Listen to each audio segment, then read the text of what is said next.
Hey y'all, welcome back to Higurashi When They Cry. I'm actually doing another video on this. I was going to play something else today, and just like in the past, this game has got me. It's got me by the cojones, and it's engrossed me. And I can still hear the rain falling, and I was like, I can't stop playing this game. So, welcome back to Higurashi. Let's continue. So when we last left off, we had just talked to Oishi on the phone. He told us a little bit more about what had happened with Reina. Reina came to visit us. We slammed her hand in the door, and mom and dad aren't home. I think that's going to be the big piece, is that we're home alone, and all this stuff is happening. But anyway, I digress. We're back at it. I guess I'd be lying if I said I didn't get any sleep. I tried to stay awake all night, but there were definitely gaps in my memory. I guess I kept nodding off and jerking awake in a panic all night. Spent all night hugging the metal bat and sat on top of the futon I used to barricade my door. Waiting, watching just in case someone tried to break through my window. If I left this spot, someone would break through the door, sending the futon flying and attack me. But if I stopped watching the window, someone would break through the glass and attack me. I tried telling myself I was just being paranoid, but I couldn't sleep. Thought of being so vulnerable scared the living daylights out of me. Sleep meant taking that risk. I didn't need it. So much better to just stay awake. At some point during that endless cycle of nodding off and jolting awake, light began to shine outside. But that was it.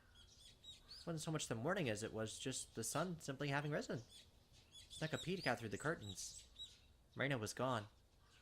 Couldn't see her anywhere no matter how hard I looked.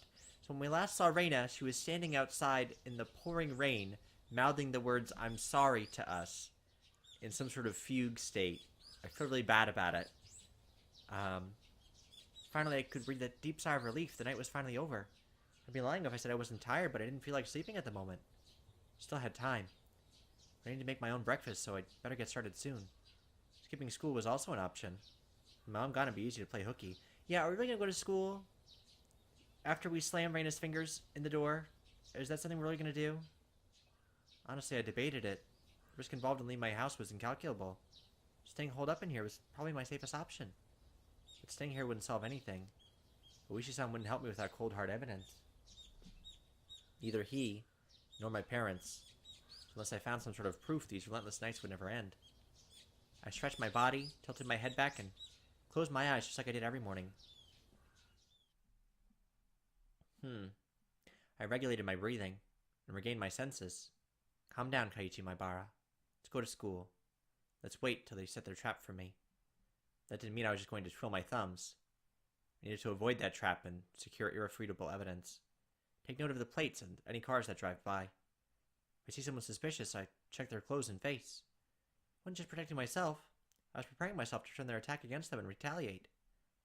Tension was similar to when two samurai were both aiming to slay each other with a single motion as they drew their katanas. I was not at a disadvantage. I would have a chance to retaliate. I finally felt a bit of courage growing in my chest. All right, let's go to school. It got so quiet. I tightened my grip on Satoshi's bat. He was the only partner I could count on. Satoshi, please lend me your strength. And entrust your dying regrets to me since you were probably murdered, parentheses. I'll make sure I dispel them. With renewed resolve, I checked the clock. It was still early. Of course, I was going to school by myself today. I didn't want to run into Reina or Mio, and I needed to leave now. The shattered fragments of the cupboard were still strewn all over the entryway. Right. I meant to clean that up last night, but never got around to it with the phone call and everything. My parents came back and saw this while I was at school. I would never hear the end of it. Still, I'd be wasting time if I cleaned it up right now. And considering what would happen if I ran into Reina or Mion, it wouldn't be too late to clean it up after I got back home. After making extra certain that the doors were locked, I left the house. My uniform was still covered in mud from yesterday, so I left it in the washer. Today I was going to go to school in a tracksuit. By wearing a different outfit this morning, my mind was forced to accept that today was different from yesterday. I had a hunch. Today might be the day I get killed. Keep your guard up, Keiichi Maibara. The one who gets to decide if today is my last is me. Something's gonna happen. Because Mom and Dad are coming back later tonight, so something's gonna happen between then and there.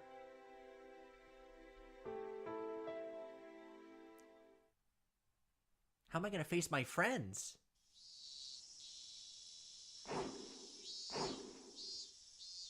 Spent the morning practicing my swing like it was my natural routine. After a while, Reina,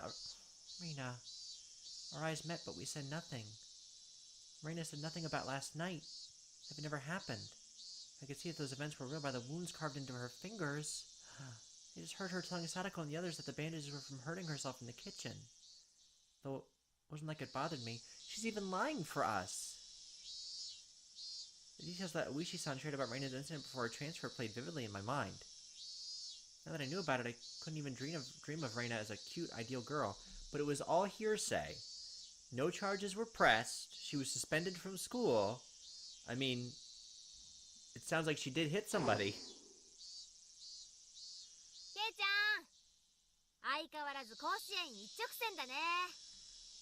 It was Mion. I'd already sensed her approach, so I wasn't that surprised. Mionか。わかってるなら放っておいてくれよ。俺は甲子園で忙しいんだ。This is really weird behavior. I gave her a curt reply without my usual jokes. Then I gave the bat an even larger swing, tacitly keeping Mion from getting any closer. I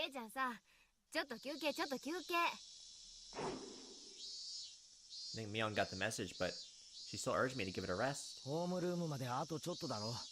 もう一汗かかせてくれよ。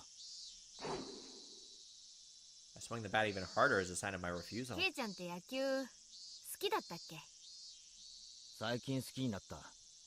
最近って昨日から？分かってんなら聞くなよ。あれまあ、スポーツマンにしては爽やかじゃないお返事だことで。気が散る。放っておいてくれ。I ignored Mion and kept swinging.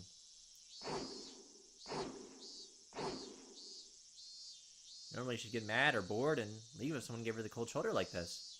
But Mion just stood there, waiting patiently for me to stop swinging.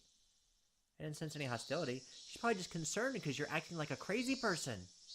We were at school in plain view. I doubt she'd suddenly attack me here. Or was that too naive? Still, I was starting to get tired. Maybe it wouldn't be so bad to take a break and hear her out. 何か用なんだろう。なんだよ。Sweat poured from me as I stopped swinging. Noticed my shoulders were heaving as I breathed. I cursed my lack of exercise. At this rate, I might not be able to move as I needed when the time came. I should probably keep practicing my swings to build stamina, in addition to the excuse for carrying the bat around with me. 用ってわけでもないけどさ、お疲れのようなら後にするけど。今でいい。Ask what? That was fine. I'm only dealing with you right now because I judge the situation to be safe. Talking to you alone and away from others? That's out of the question. さ、She's gonna ask me why I've been acting so strange. Mion was uncharacteristically trying to choose her words. But unlike Oishi-san, it didn't look like she was going to talk about something I'd rather not hear. Mion was puzzled, trying to find the right thing to say. Then she gave a hearty laugh to break herself out of that mire. おじさんダメだわ、こういうの。ボキャ品は辛いわ。なんだよ突然。言いたいことがあるならはっきりと言えよ。やめてよ、素振り。Oh. Cut straight to the point. Her request was so frank I didn't understand it for a moment. I'd already stopped swinging to listen to her, hadn't I? ちゃんとやめてるだろ。じゃなくて、今日で終わりにしてほしいの。悪いけど。Took me some time to understand what she was asking for. What's wrong with swinging a bat? なんでだよ。余計なお世話だよ。別に誰にも迷惑かけてないだろ。かけてる。Mion said it flat out. Didn't make any sense, and that was really irritating. 俺がいつ誰に迷惑をかけたよ。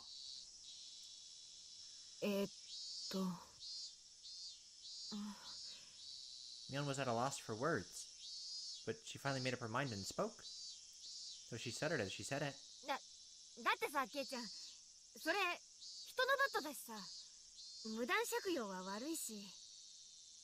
Well, so we have Satoshi's bat. 転校した生徒の忘れ物だろ。本人が取りに来るまで借りてるだけだよ。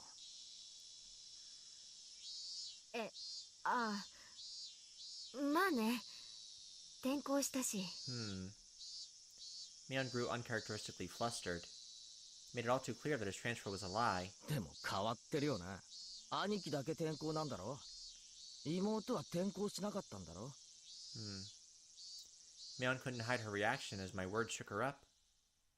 ケイちゃん知ってたの？王女サトシ、サトコの兄貴だろ。去年鬼隠しにあって消えた。 And none of y'all told me, which is kind of shady. Unable to respond to that, Mion fell silent. レナにも言われた。なんで素振りを始めたのかってな。サトシもやってたんだってな、素振り。それも失踪の直前に。これってさ、お社様のたたりに合う前兆ってわけなのか？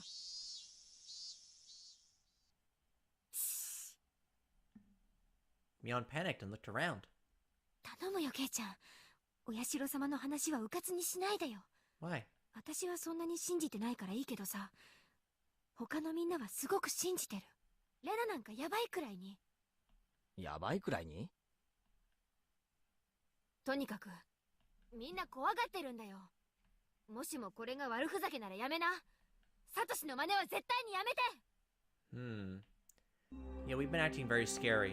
I was one who was scared. What do I have to think for taking up this bat in the first place? But it still unsettled me knowing that my actions were overlapping with Satoshi's. It'd be one thing if someone suggested it, but I thought I was making my own decisions. 先に言っとく。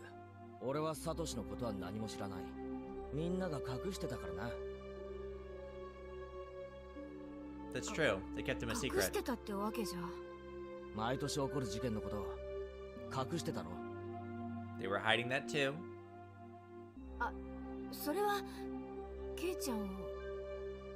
They were being good friends. They didn't want to scare me. 怖がらせたくなかったって Yeah, な。 they didn't want to scare you. それが理由で。 Yeah. 俺だけのけ者かよ。 That's a good reason. If you're new to town, you don't want people to be like, oh, every year someone dies and someone disappears. Welcome to Hinamizawa. That just doesn't sound right. ミオンに直にダム現場で事件がなかったかって聞いたよな。ミオンはないって言ったじゃないか。バラバラ殺人があったのによ。嘘つき野郎。ごめん、嘘ってわけじゃ。 You did, though. 仲間ってのは隠し事なんかなしだ I ろ。 get it, but you did lie, そうだろ。 which is feeding into his paranoia. じゃあお前らは仲間じゃない。ケイちゃん、そんなのって。 Mion looked helpless and flustered. Was I imagining the tears in her eyes? Never could have imagined Mion acting like this. ああ、それに先日の見舞いのおはぎ、あれうまかったぜ。血が出るかと思った。やったのはどっちだ？お前かレナか？私。 She admitted it so easily. Couldn't help but be surprised at how easy that was. 死ぬかもしれなかったんだぞ。仲間にあんな真似をするのかよ。そんなちょっとしたいたずらじゃん。 The needle in the mochi was supposed to be a prank? Mion gave me a wry smile mixed with confusion, causing even more anger to well up inside me. Maybe she did something else to the mochi. We only ate like a few of them. Maybe she pulled a prank on one of the other ones in the batch. I grabbed Mion by the collar and lifted her up. It wasn't the same as putting Tabasco sauce in a piece of mochi. It was a needle, a sewing needle. If I had swallowed that and it lodged in my throat, what did she think would happen? Mion's face froze as her body rattled in fear. This wasn't the Mion Sonozaki I knew anymore. とにかくお前は仲間じゃない。 Wow. 仲間じゃない奴の指図は受ける言われはない。俺のことは当分放っておいてもらうぜ。いいな。 Wow. Mion wasn't replying anymore. 俺を消そうとしても簡単にはいかないからな。お前らは最初から警察に疑われてんだ。サトシを消せたように簡単に消せると思うなよ。 These are the ramblings of a crazy person. I said it clearly. This was my declaration of war. 俺も過去の事件はお前らが怪しいと思ってる。ダムの反対運動の時からお前が警察の世話になってたこともよく知ってる。隠しきれてると思うなよ。いいな。どうしてそんなことまで。 Mion stood there with a dumbstruck look on her face. That was when I heard the principal ringing the bell for school. It was time for morning homeroom. 行こうぜ。委員長がいないとまずいだろう。That moment, for the first time, I realized Mion was sobbing as tears ran down her cheeks. ひどいよ、ケイちゃん。 Yeah, that was really effed up what we just did. I wanted to console her, but I shut my mouth. I had no need to feel guilty. 俺、行くぜ。ホームルーム遅れるなよ。 I left Mion still shaking as I turned around to head for the entrance. She's sobbing and shaking. Those are not the behaviors of a sociopath. That was messed up. I had no idea how troubling it was to make a girl cry. On my back, I could hear her muttering. It was a faint mutter as she was speaking to herself. そっか。 Eh? She wasn't saying it to anyone. It was Mion talking to herself. It was a sobbing voice that had a kind of giddy cursing tone. I inadvertently stopped and turned back towards her. ケイちゃんに全部バラしたの。あの野郎か。 She balled up her fists as her tears continued to rain down. She cleared out a spot on the ground with a terrifying yet smiling face, cursing. A chill ran down my spine from that demonic expression. This transformation, Mion's transformation, was different from Reina's. あの時殺しとくんだったな。 Okay, Mion, take it down a notch. 今年で定年だからって容赦してやった恩も忘 She's れやがっ talking て。 about Oishi.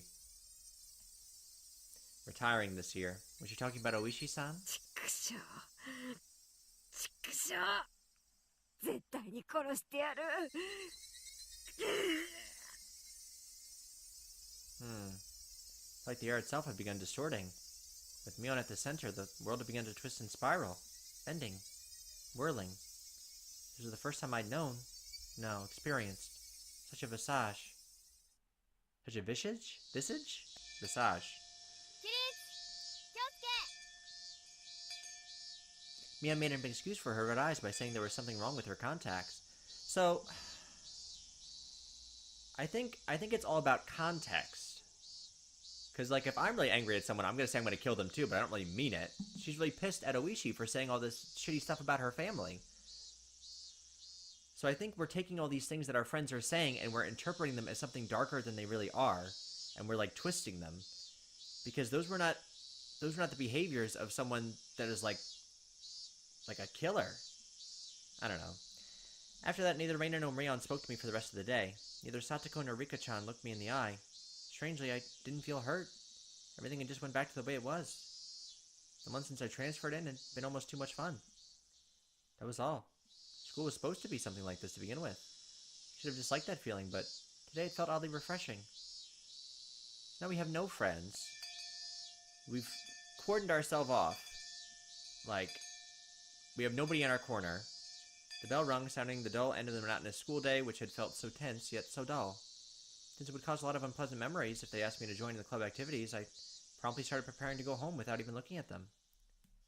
I stuffed the contents of my desk into my bag, wrapped my hand around Satoshi's now familiar bat, and began heading towards the entrance. Someone please stop me. I was assailed by both the exhausting relief that nothing had happened today and the tiring possibility of the same thing repeating tomorrow. But deep down inside me, far beneath in the recesses of my heart, achingly I knew this would be the last day of this cycle. Yeah, something's gonna happen before Mom and Dad come home. I couldn't tell how the ending would be, whether it would end as I wished it to end, or if it would end as I hoped it wouldn't. Regardless, in my current state, there was something more important than how things would end. There's something I wanted to know. Why did I have to be killed? How did it come to this? Why? For what purpose? The sunlight was relentless. The sun, the heat, even the air. They wouldn't give me my answers. Or could it be that the cries of the Higurashi were desperately trying to tell me something? Somewhere mixed in with their shrieks, Tomitake-san and Satoshi were also trying to tell me something. We haven't been able to realize it yet. When I do realize it, I wonder if it will be among the Higurashi fruitlessly trying to the next victim. Glancing down at my feet, I saw a Higurashi on its back, spasming weakly. Bwee, bwee, bwee. That's my cicada sound. Bwee, bwee. There's still much of the summer left, yet this one was already chirping its last song. Couldn't tell what it was saying, no matter how hard I listened.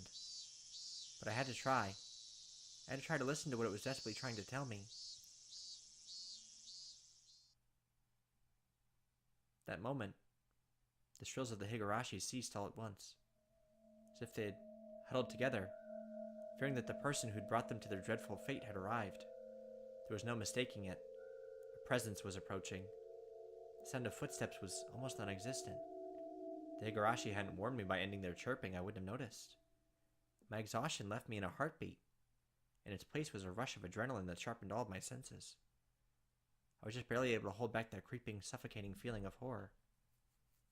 It wasn't something I could hold back for long. But in this moment, when I needed to be razor sharp, I was able to retain my composure.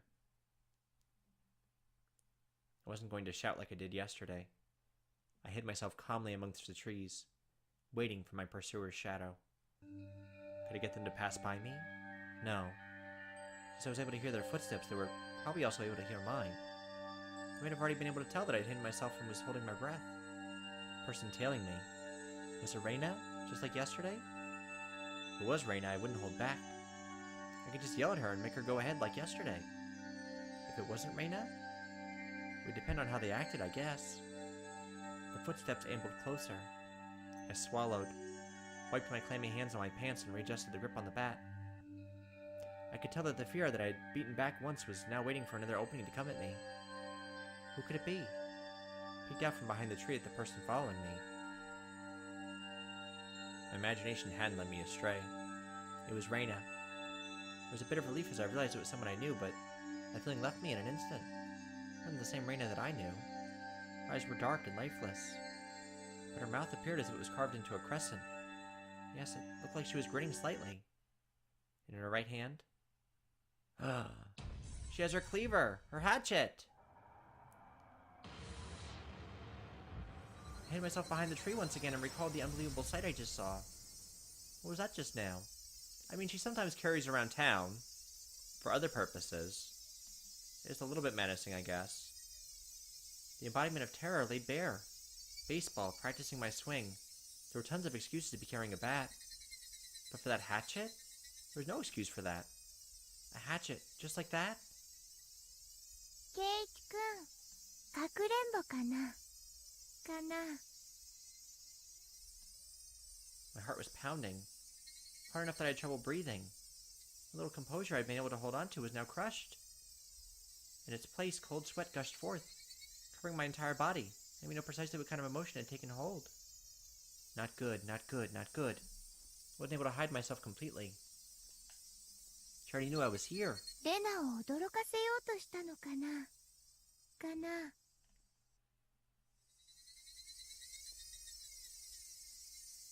I decided it would be better to reveal myself now, since there was still space between us, and to allow Reina to come any closer. I adjusted my grip on the bat again, readied myself mentally, and stepped out from behind the tree. Hi, Reina. ケイチくん、見つけた Reina was pleased that she found me, eliciting a mysterious giggle.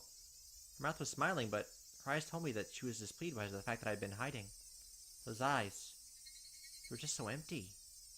My legs began to quiver. Ugh, not good. In the pit of my stomach, some sort of viscous, hot, and cold substance began spreading around. If I allowed it, that substance would slip into my bloodstream and undoubtedly freeze all the organs of my body. Not good, not good. I'll be devoured by Reina at this rate. Strike back. Don't lose. 何の用だよ I blustered, hiding behind my bravado. But Reina didn't flinch one bit. ケイチくんと同じ帰り道だよ So why do you have the cleaver? じゃあそのナタは何 The だよ hatchet, yeah. じゃあケイチくんのそのバットは何なのかな Okay, fair. That's a fair point. 俺は素振りでじゃあレナは宝探しなの She did. Okay, back up. The last time we saw her with the hatchet, she was going to the damn construction site where there's like the dump, and she was using the hatchet to go treasure hunting. I do remember that. But it's not a flippant. That's what she used the last time. We used it to get the Colonel Sanders out. All right, treasure hunting. ダム現場の On the 宝の mountain near the 山に dam ね site, I found a new cute ま thing. た新しい可愛いのを見つけたのだからねそれを発掘するために必要なの Okay. 信じるかよそんなの。信じないよね。It's a menacing laugh, Reina. Reina's laugh was obviously very strange. I'd seen Reina's transformation many times before, but the one today was completely different. Like her mischievous tone and the shrewd glint in her eyes. It wasn't something that roundabout. Not sure what to say, it was just so obvious. 待ってよ、ケイイチくん。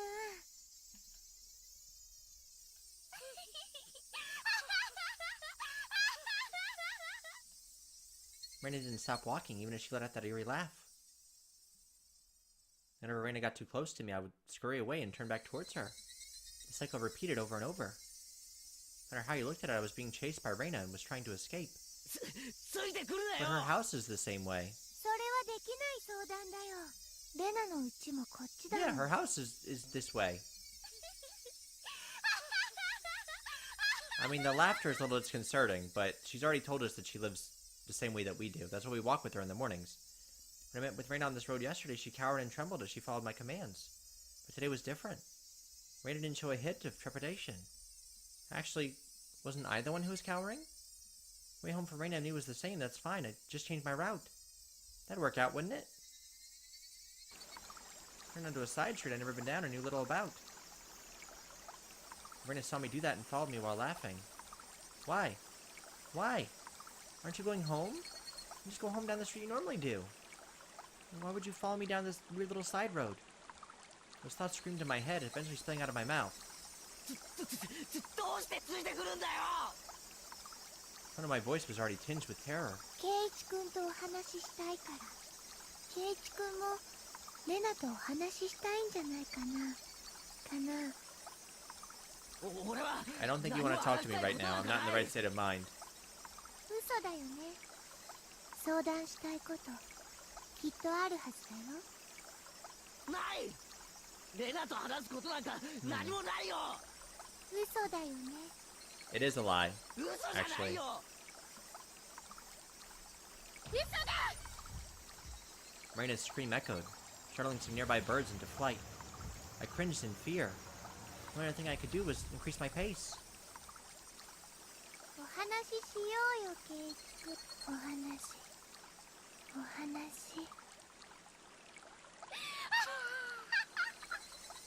And the laughter is a little bit menacing.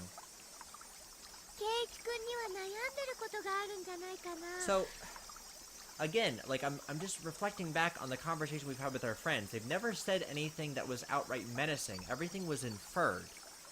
Like, she probably wants to talk to us because we've been acting so strange for like the last 2 or 3 days. So that makes sense. ないよ。何にも悩んでない。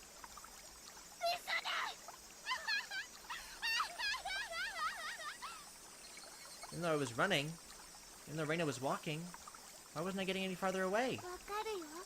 レナはわかるよ。怖いんだよね、ケイイチくん。怖くなんかない。何も怖いことなんか。嘘だ。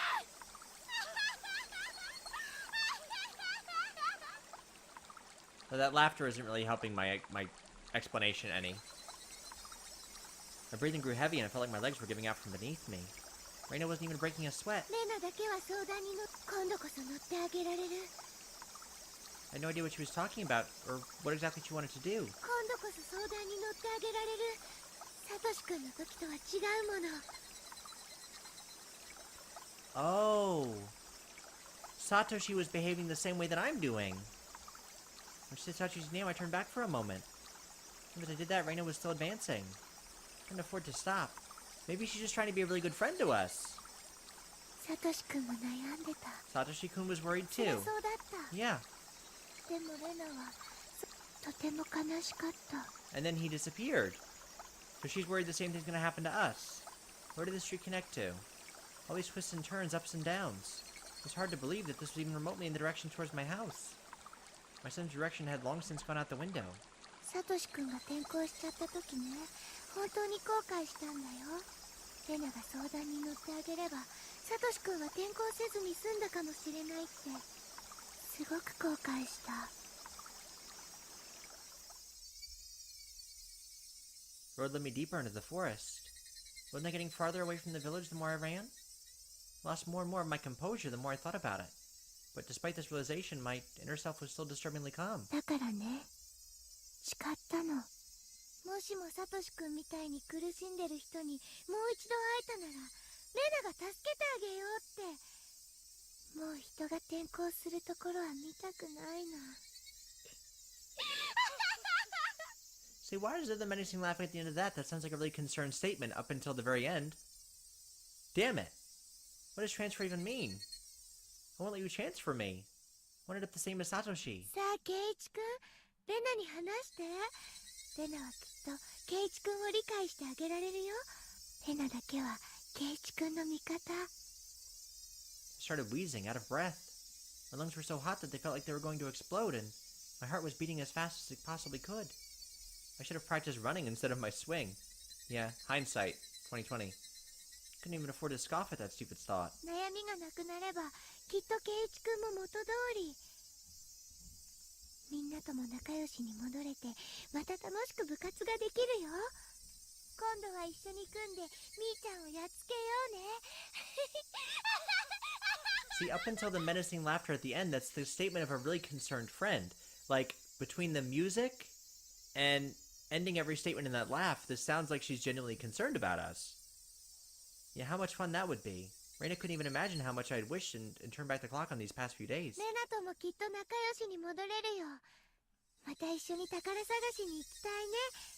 今度はお弁当も作っていくよ。なんなら今から宝探しでもいいよ。行こうよ、一緒にダム現場。見つけたばかりの可愛いの、ケイチ君にも見せてあげるね。きっとケイチ君も気に入るよ。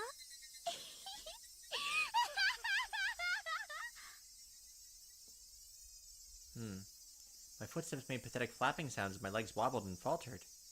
Hot on my heels, Reina's steps were sharply breaking twigs underfoot. I had to accept it. I was on the run, being chased by Reina. If she caught me, it was all over.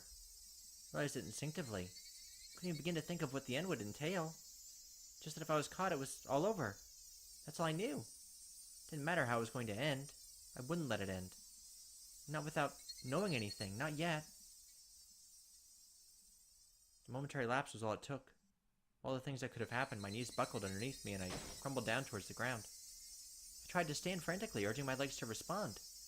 I used my bat as a makeshift cane to prop myself up, but Reina was already standing right in front of me. Compared to me, out of breath and utterly exhausted, Reina was so cool and composed that she could have froze the air around her. She wasn't breathing hard at all. Rather, I couldn't even sense if her heart was beating. 何が怖いのかな。怯えるなんてケイチ君らしくないよ。See, again, it's not really menacing. It's between the music and her tone of voice, it's making it sound like she's saying something threatening. But the words themselves are not. Her expression looked almost affectionate. Those soulless eyes, that mask of affection. As she admonished me for trembling, Reina's hands deftly slipped over my head, or slipped over her head. The blur of arms as they moved made me feel as if I was staring at the godliness of the thousand-armed Buddha. And as both of her hands went above her head, the hatchet that she held came into focus. I stared up at it in disbelief. It was all I could do. 教えてくれ。サトシはどうなったんだよ。Reina stayed like that, with that hatchet raised above her head, and solemnly opened her mouth. It was as if she was expressing a farewell to a friend she was never able to see again. That cruel scenario resided somewhere in her actions. 言ったよ。サトシ君は転校したの。その転校ってのをやめろよ。鬼隠しってことなんだろ。そうだろ。もう教えてくれたっていいだろ。サトシを消したのは誰だよ。レナかミオンか、それとも村の誰かが。答えろよ。 I became frantic the more I screamed, but Reina did nothing but maintain the smile frozen on her face.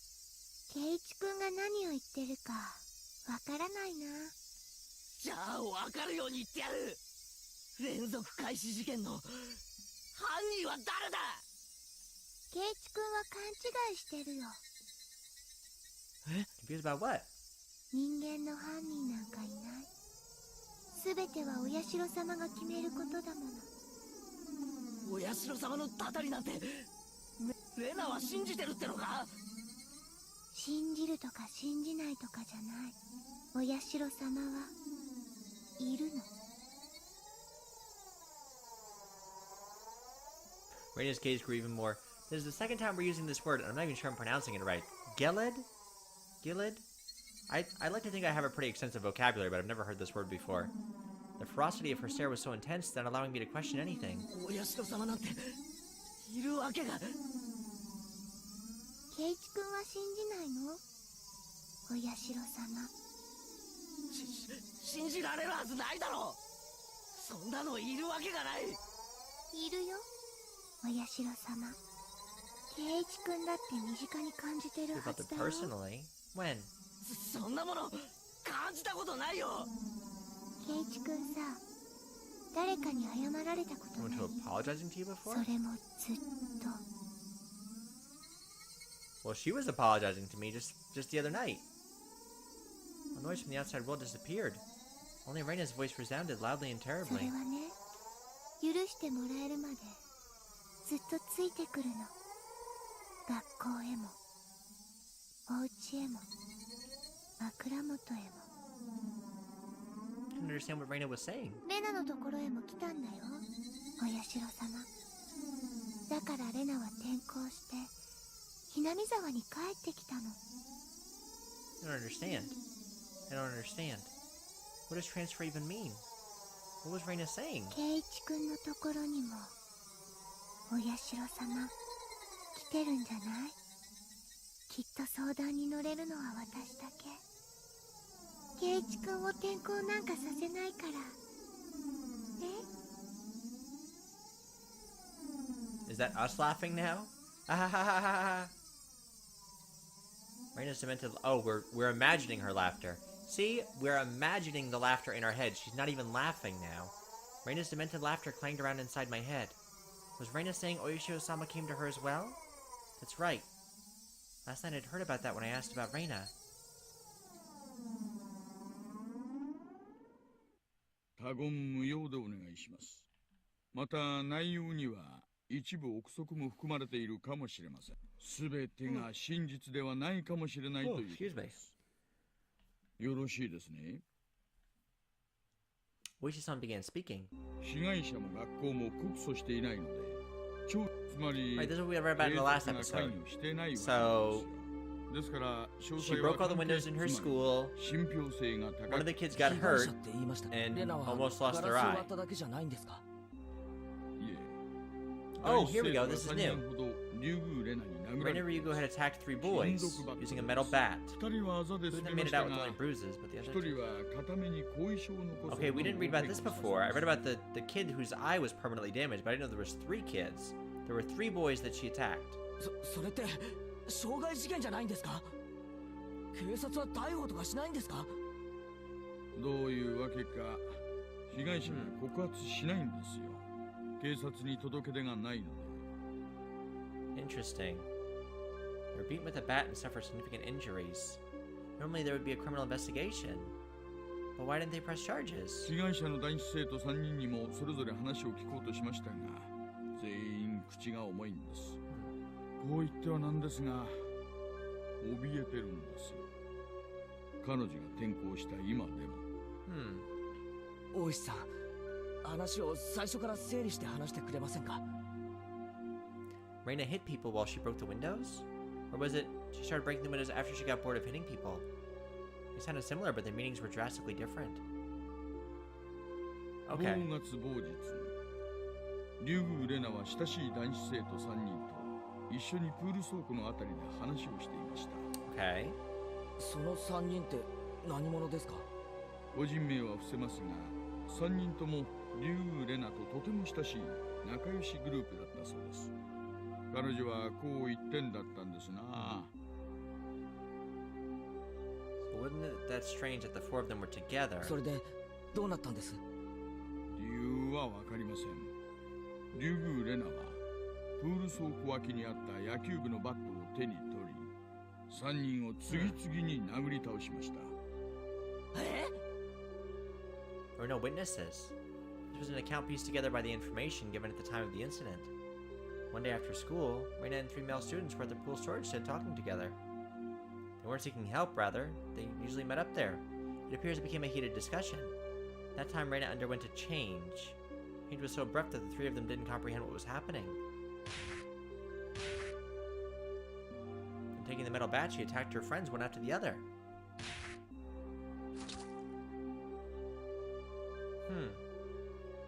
Leaving her friends covered in blood with gashes on their heads, she made her way toward the school building.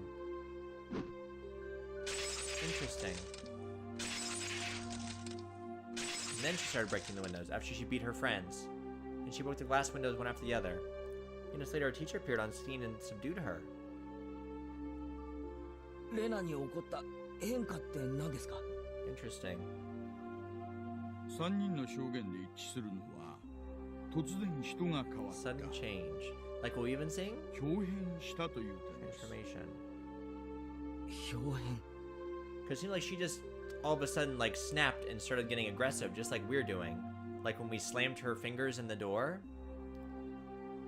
Also could recall Reina's transformation. I've seen that change many times before. It was so different from the usual Reina that I couldn't help but believe it was someone else who looked like Reina. その豹変っていうのはたびたびあったことなんですか? いえ、そういうのは全くなかったそうです。私も調べられる限り、彼女の過去や病歴等を追ってみましたが、見つけることはできませんでした。 So maybe that's why in the last episode I did, they had that hint about multiple personality disorder. They had that reporter special. レナみたいに突然人が Because it 変 seemed わる like she had a 現象って drastic change in 結構 personality. あるんですか? People certainly seemed like Reina did. もちろんありますよ。精神的なものから性格的なものまでたくさんあります。では、レナには潜在的に豹変する要素があったってことですか? 断言はできません。ですが、竜宮レナをよく知る友人たちからの証言では、とても彼女にそういう要素があるようには思います。 Just like us, we started off the school year like friends with everybody, and then all of a sudden in these last couple of days, we've like done a 180. Kind, caring, and adorable. Even before she transferred here, she was probably pretty popular in school like she was now. That girl transforming suddenly and assaulting them with a bat. Who could imagine such a thing? Nobody could have seen it coming. I myself sometimes believe that I was mistaken for thinking that was Reina, even now. そしてどうなったんですか? 学校の正面が病院でしたので、3人はすぐに病院に担ぎ込まれ、手当てを受けました。レナは警察はどうして警察沙汰にならなかったんですか? 警察は呼ばれなければ関与はできませんからね。 Right. They didn't press charges, so there's nothing the police could really do. 一人は後遺症を残すくらい大怪我したんじゃないんですか? どうして訴えないんです? 私もそこは引っかかりました。何かの圧力、もしくは脅迫があったのか、それとも訴えたくても訴えられない理由があったのか。もちろん大石さんのことですから調べたんですよね。ねえ、まあ。ですが、初めに言いましたよね。被害者たちの口がとにかく重いのです。触れたがらないというか、関わりたくないというか。Interesting. Reluctant to talk. Didn't want to touch it. Didn't want to be involved. Resembled the villagers here in Oyashiro-sama's curse.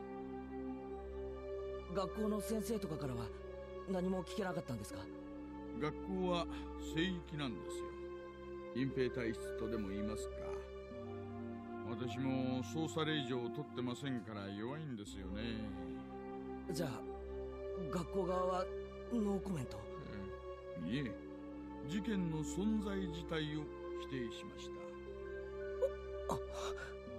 ですが某日、間違いなく病院に3人の男子生徒が打撲で担ぎ込まれたのは事実なんです。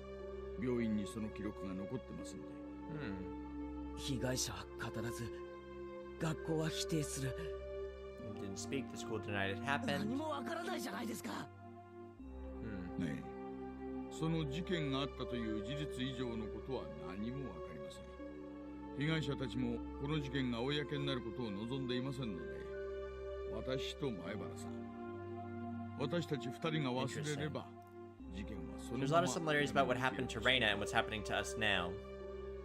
For a brief period, we sat in silence. At first glance, it looked like a simple assault case, but that was just the tip of the iceberg. The depths were obscured by rolling waves, sinking quietly into the void as if it never existed to begin with. その後、学校を謹慎で休学します。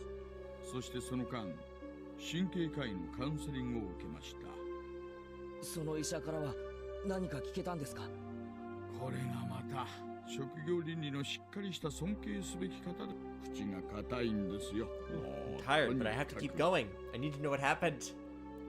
He's very tight-lipped. 警察手帳を見せてもダメなんですか？書面で申請しろと言われました。手帳自体に法的拘束力は何もありませんからね。じゃあ大石さんはどうやってレナがお社様のことを告白したことを知ったんですか？一部を聞いてた看護師さんがいましてね。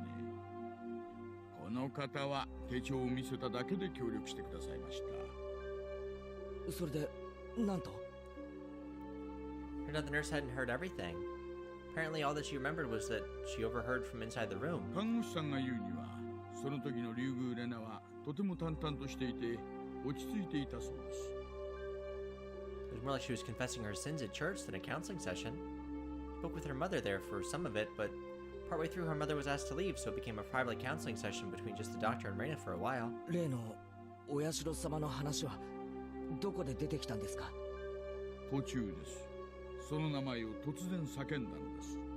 だから看護師さんもびっくりして聞き耳を立てたのです。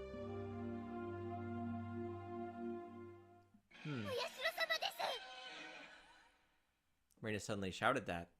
I had no idea what was said before that, so I had no idea what the meaning behind it could have been. The doctor calmly and collectedly asked Reina to have a seat. そのお社様というのは何ですか？ Gently, ever so gently. A fundamental part of counseling is to be a good, patient listener. ひなみ沢を捨てた人は必ずお社様に追われるんです。そしてとうとう私のところにも来たんです。竜宮さんが今のお家に引っ越される前に住んでいた町ですね。私は引っ越したくなかったけど、お母さんとお父さんの都合で仕方なく引っ越しました。でもお社様は許してくれなかったんです。竜宮さんはきっとひなみ沢にもお友達がたくさんいたんでしょうね。今でも懐かしいんじゃないですか？帰りたい。ひなみ沢に帰りたい。帰りたいんじゃない。帰らなきゃいけない。本当はもっと早くに帰らなきゃいけなかった。でももうダメ。お社様が来てしまった。お社様というのはそのひなみ沢の神様なんですね。誰でも知ってるひなみ沢の守り神様なんです。Minazawa's guardian deity, それ right? でひなみ沢を捨てて出て行こうとすると罰を当てるんです。竜宮さんが引っ越しをされたのはもうずいぶん前ですよね。では今になってその神様がやってきた I am sorry. ということですか？ I teach overnight. I do online English teaching, and I've been up since like 1 o'clock a.m. and it's now like 12 o'clock in the afternoon. Usually I have a nap by now, but 信じないでしょうけど I have to keep playing this game. I need to know what happened. Oyashiro-sama exists. The nurse was then asked by another nurse to do something and left the room. That was all she remembered. お社様がか。確かにひなみ沢にはそういう迷信があります。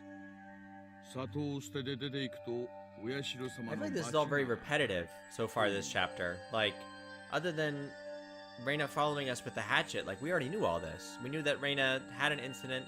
I mean, we didn't know that she beat 3 kids. But we know about Oyashiro-sama's curse. I knew very well what those scorned by the village incurred. To hinder the dam construction progress, they cursed the construction foreman to his death. In the following year, Sadako's parents, supporters, and leading advocates of the dam were cursed to their death.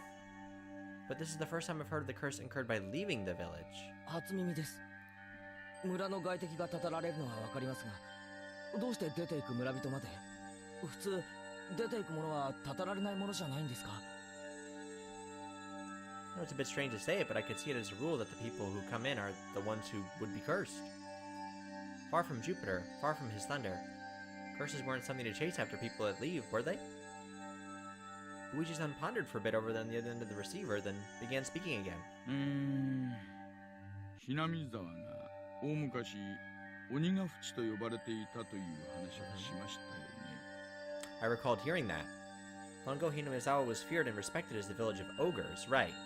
And they had the ogre's abyss that bogged. The village at the foot of the mountains worshipped the ogres. で、鬼ヶ淵は神聖な土地なので、Right. 絶対に不可侵。むやみに立ち入るとお社様のたたりがあるとされてきたんです。Couldn't understand that, right? Those who possess Onikakushi, in other words, Hinamizawa, would be cursed. I can understand that. それはわかります。でも出ていくのまでダメってのは。You're kind of trapped. 鬼たちもまたですね。属性に出ていかないようお社様に厳しく見張られていたんだとか。つまりお社様っていうのは、属性と鬼ヶ淵の交流を禁じていたんでしょうな。I see. Finally understood what sort of thing Oyashiro-sama was. つまりお社様ってのは守り神ってよりも。 Okay, so he protects the people that are here, punishes the people who leave, and punishes the people who come in. この地を外界から隔離しようとす Got る。 it. そんな感じになるんでしょうな。すみません。私も詳しくないんです。この辺りはばあ様の受け売りでして。I can understand it a bit better if it was like that. Those who came to Hinamizawa would be cursed, and those who tried to leave would also be cursed. So because Reina originally lived in Hinamizawa and moved away, she fulfilled the requirements for being cursed. つまりレナは望まない引っ越しをしたためお社様のたたりにあったとそう話しているわけですか。要約するとそういう意味なんでしょうな。実際この後しばらくしてひなみ沢に引っ越していますから。 Those who abandoned Hinamizawa and left were cursed. But then, why only Reina? Shouldn't Reina's parents also have been guilty of the same transgression by moving away and have been cursed? Also, in this day and age in Japan, shouldn't there be a lot of people coming and going? Every single one of them was cursed, then it'd be insane. And in reality, it wasn't that big of a deal at all. At most, there'd be one person dying and one disappearing on the day of the Watanagashi. I don't like saying at most, though. まあとにかくわからないことだらけなんですよ。お社様のたたりがどうだったにせよ、クラスメートを金属バットで殴った理由にはなりませんし、Yeah, it's all connected 被 somehow. 害者が訴えない理由にもなりません。まさか前原さんも恐ろしいたたりが起こって被害者たちがすくみ上がったなんてこと信じるわけないですよね。Of course, I didn't want to believe it. But more importantly, I had just realized something else. Another bizarre connection that Reina had made between Oyashiro-sama's curse and metal bats. Satoshi? Satoshi fell victim, that's right, and went missing. I'd recently learned that Satoshi had also become infatuated with the metal bat right before he disappeared. So I have a metal bat, Satoshi had one, and Reina had one. And Reina as well. She was affected by Oyashiro-sama's curse. She confessed that much to the doctor. And the weapon which she had used at the time of that horrendous act was, again, metal bat. And finally, me. I encountered various things that were inexplicable, and now I was holding onto a metal bat. I was shocked when I learned that Satoshi did the same thing. Couldn't be. Had the same thing happened to Reina? There was one critical difference between her and Satoshi's case. That being, Satoshi went missing after falling victim to the curse, and Reina was still here. Both of them had fallen victim to Oyashiro-sama's curse, yet they met with different endings. And finally, me. I couldn't call it a coincidence anymore. Reina, Satoshi, and finally me. Could it be that I really was under Oyashiro-sama's curse right now? No, more importantly than that, what should I do now? Satoshi had been demoned away, vanishing without a trace. Reina was fine. Fine? Reina had undergone a change. I only believed that there was something that wasn't Reina residing within her. And here right now it was standing before me. レナ That was a really long, like, flashback. Ooh. Reina, please tell me. 俺は What will どう happen な to るん me? だよ。 Reina stood imposingly, not answering. サトシは消えた。だけどレナは消えなかった。じゃあ俺はどうなるんだよ。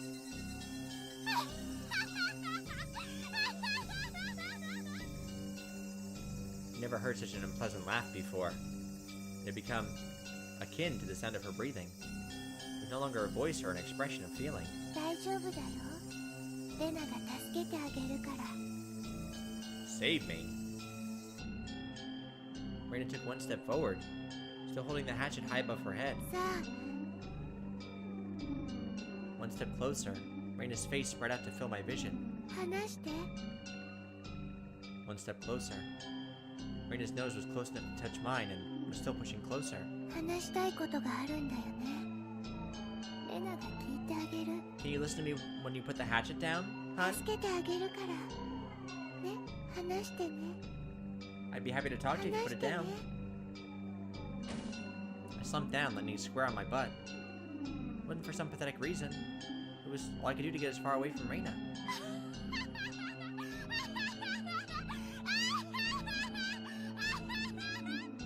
It's a very long, menacing laugh. I had the gut feeling that I couldn't let her laughter end. When that laughing ended,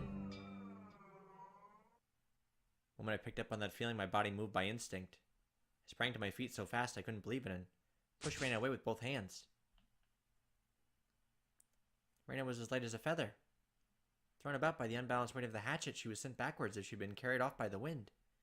Confirming that out of the corner of the eye, I dashed off at full speed. I was the perfect picture of fleeing like a greased pig. Get away from Reina. Run away. Survive. Couldn't think of anything other than this. While I was running, I remembered I'd been holding onto a bat the entire time. Such a worthless weapon. Couldn't believe I'd forgotten about this weapon at such an important time. Sped even farther down the winding path. I didn't even feel myself gasping for breath or my legs getting heavy. My body understood it as well. If I didn't run away from here, I wouldn't live. I could hear the laughter of that simulacrum? I've seen this word before, but I've never had to read it out loud before. Simulacrum of Reina coming from behind me. And rang through the trees and in my head, and slowly chiseled away at my sanity. The grove of trees thinned out, my field of vision suddenly expanding. Where was this? For a moment I was bewildered by the scenery I felt I knew, but couldn't quite remember. Quickly realized. It was the damn site. The fact that I dashed madly and ended up in a place like this gave me a bad feeling, like I was following someone's scripted plot. I had a good view of my surroundings, but I didn't see a single soul here. This was a terrible spot for someone on the run, but there was no better place for an attacker. My heart was already on the verge of bursting. Muscles in my legs were screaming. I didn't care. If I stopped here, then they might not be able to scream for much longer. Even still, I glanced back, looking for an excuse to rest.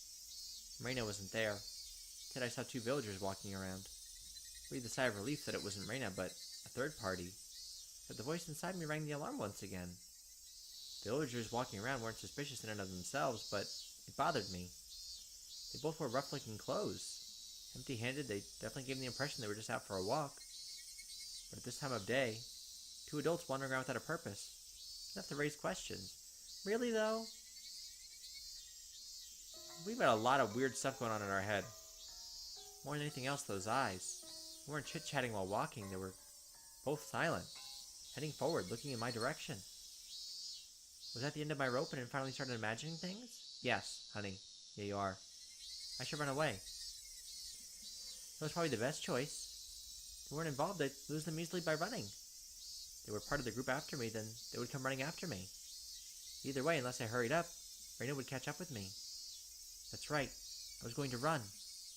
Deciding that, the moment I began to turn tail, both of them rushed towards me as if they knew exactly what I was thinking. Somewhere inside me, I jumped to the conclusion that Reina was the only thing I needed to be afraid of. Oh. Are these people really chasing us? I made the assumption that I didn't need to fear anything else. But right now, I realize just how blatantly wrong I was. Suddenly, the story of Oishi-san told me about the demons, all leaving the village to hunt prey, floated through the back of my mind. I could tell they were both coming after me without even turning around because of their frenetic footsteps.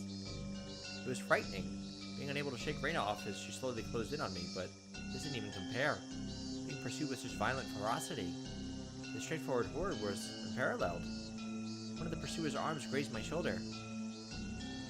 And now it wasn't just their frenzied footsteps, but also the distinct sound of their breathing that I could hear. Now I could practically feel them breathing on me. They were already right behind me. Calm down, Kaiichi Maibara. So running at full tilt, I felt the surrounding area go still. No, it felt like time itself had stopped. I put my head back slightly in that frozen world, realizing how close my pursuers had gotten to me. I couldn't win against the legs of an adult. Less than the time it would take to blink twice. When this frozen time began moving again, they'd be right on top of me. And then, don't think about that, Keiichi. First, realize they won't be able to shake them off like this. If the fact that you can't get away was a given, then you need to make a decision. Go with the right leg or with the left. You just need to decide which one. Wait, what? Go with the left. When I decided that, the temporal singularity burst into pieces. Right. Left. Swing the bat. Oh! We're swinging at our pursuers. Two of them were clearly startled. Momentarily losing sight of me, both of their outstretched arms ready to grab me, instead grasped an empty space. The man on the right, I applaud him being able to figure it out, went around on the spot that I shouldn't have been and faced me in astonishment. But it was too late. I didn't even need to swing my bat. All I needed to do was extend my arms as I turned around. By no means a heavy blow, but it seemed like I had enough power to knock him off his feet. Oh, well, okay, so this is harder to write off, that we're being chased by these two men. There's not a good way to explain this. Just knocking him down wasn't enough to scare him away. He got back up in no time. Both of them took a fighting stance and were ready to face me. It made me certain they weren't just two people out for a walk, they were clearly after me. So much easier than dealing with Reina. For not recognizing their faces by not knowing them, it made things easier. I smiled wryly on the inside.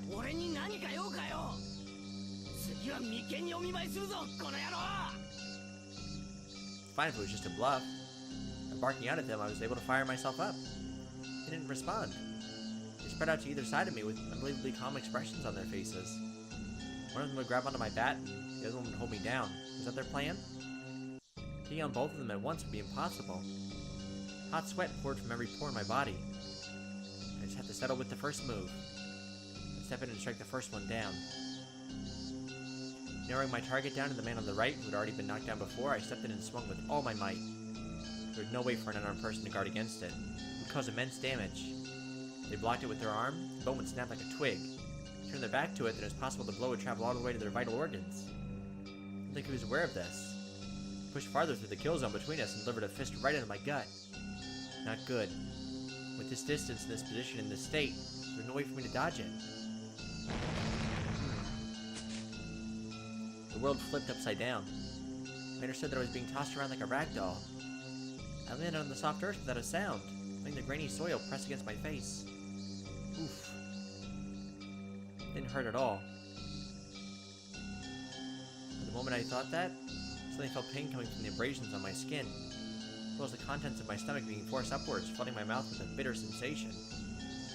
I knew very well that I didn't have the time to relish this experience. I stood up as quickly as I could, but at that moment the other man was already barreling towards me. Being able to comprehend calmly that I simply couldn't dodge it made it all the more upsetting. After plowing into my stomach full force once again, my assailant twisted around behind me and locked his thick arm around my neck. My throat felt like it was being crushed by his immense strength. I couldn't even contemplate that I was being strangled or that I was about to go unconscious. My vision simply darkened and a silent whining noise began playing deep inside my mind. I took everything I had to keep myself from blacking out. When this was happening, the other man was more likely than standing in front of me. I wasn't able to open my eyes, but I could feel that he was there. There's nothing I can do now. Unable to shake this arm off me, I couldn't run. Couldn't fight back. Dire straits. I couldn't even come up with a phrase that adequately described my situation.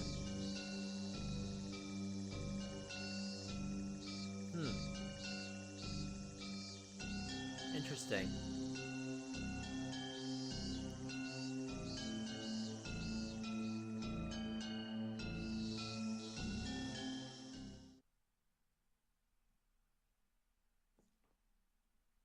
Where are we?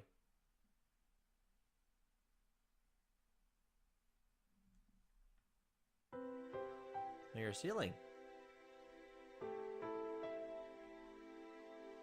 Smell of the bed and pillows. I knew them well. Was this my room? Normally there wouldn't be anyone in my room besides me, but their presence made me spring wide awake. When I did that, pain shot throughout my entire body. 大丈夫かな。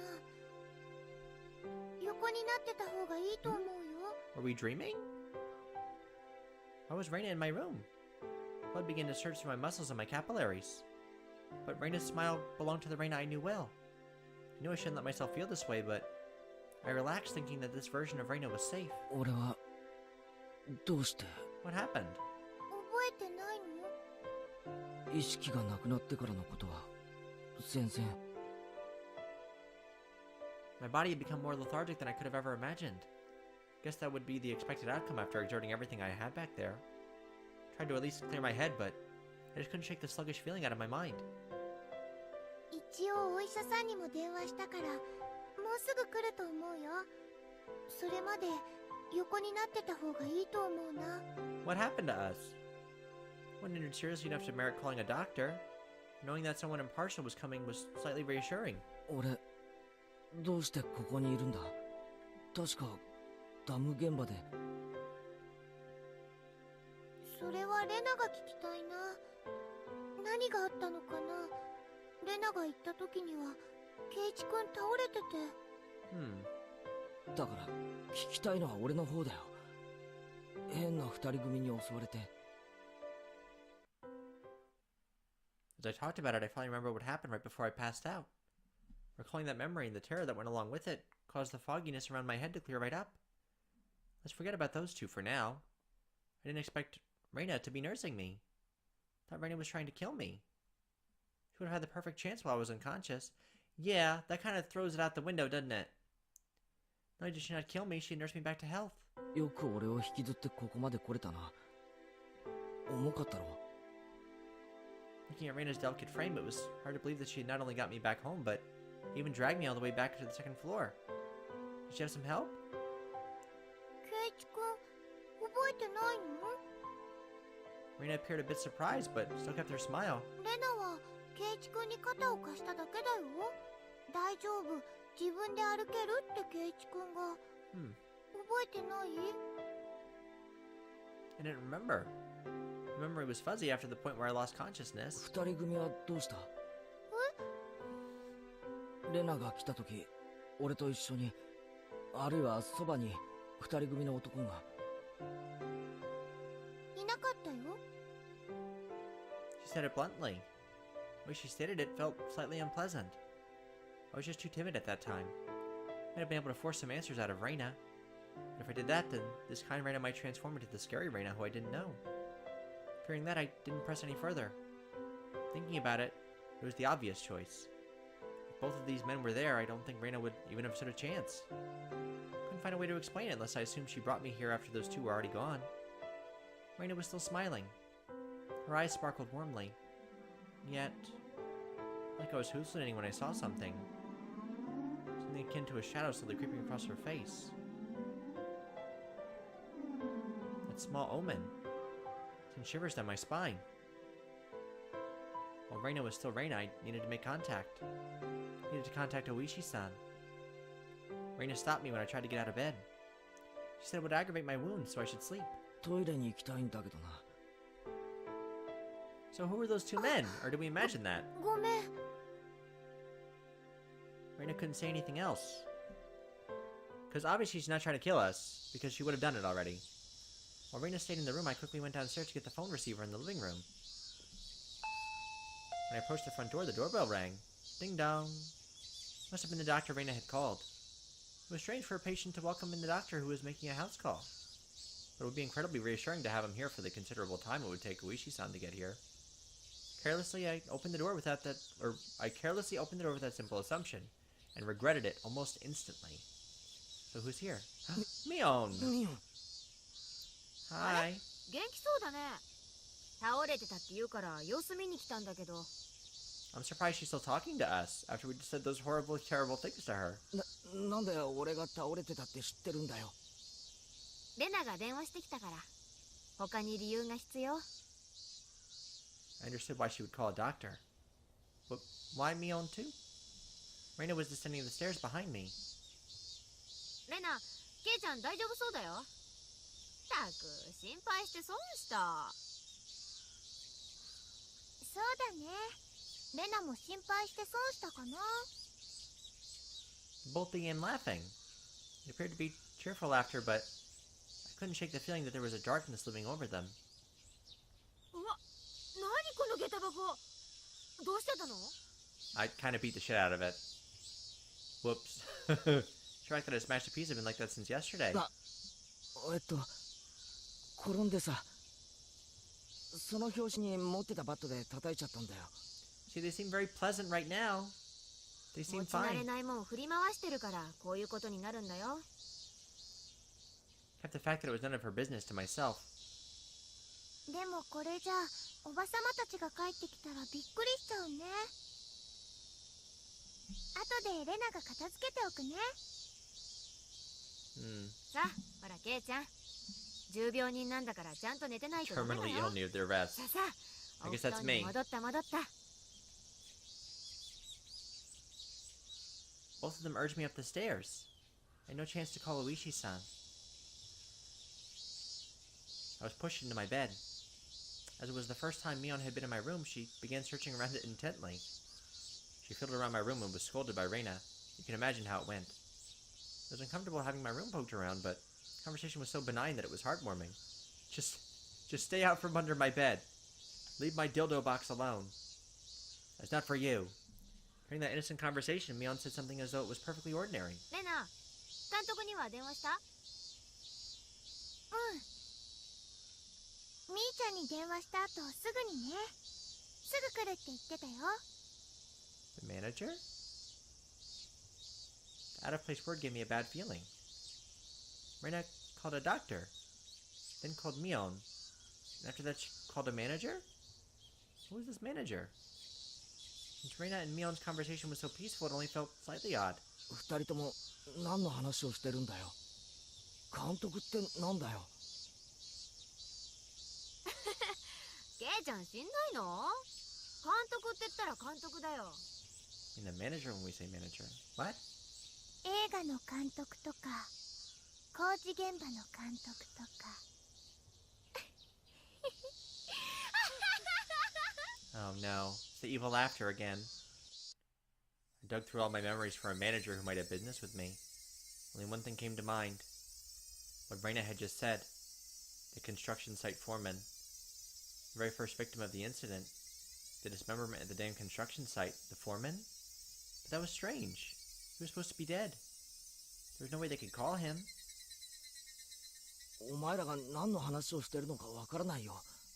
その監督が俺と何か関係あるのか？来るって言ったけど、うちに来るのか？ I asked one obvious question after another. But all two of them did was smile coolly at each other. There was a huge difference between how the two of them appeared and how my suspicions were playing out. Slowly, I felt discomfort and panic welling up inside me. I couldn't understand what Reina and Mion were talking about. ケイちゃん、最近は野球に凝ってるんだよね。監督、それ聞いたら喜ぶと思うな。だから監督って誰だよ？ Yeah, just answer the question. Who's the manager? 監督は監督さんだよ。 Just answer the question. だから監督って誰だよ？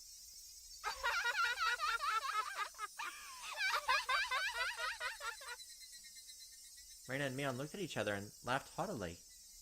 A disturbing cackle unpleasantly resounded around me. I'm sure they're just teasing me, but considering the fact that Keiichi's like pretty messed up right now and is interpreting a lot of things that may or may not be actually happening, I really wish that they would just tell me what was happening. That laugh, long enough to be unsettling, ended abruptly. そうだ、監督が来る前に済ませとくかな。ケイちゃん、覚えてるかい？ Her face was laughing, but Mion's eyes told a different story. 覚えてるって何をだよ？ケイチ君忘れちゃったのかな。罰ゲームなんだよ。 Penalty. 罰ゲームなんだよ。忘れちゃったのかな。おはぎの宿題。 Oh, that's right. Because we found the needle in ど the れが mochi. レナの作ったおはぎかを当てる宿 The 題。 homework we were supposed to guess which one Reina made. あれ、確か宿題忘れだったよね。 I certainly did have that homework, but I had thrown away the rest of the mochi after I found that sewing needle. So I wasn't able to answer which one Reina made. Penalty for that? Why now?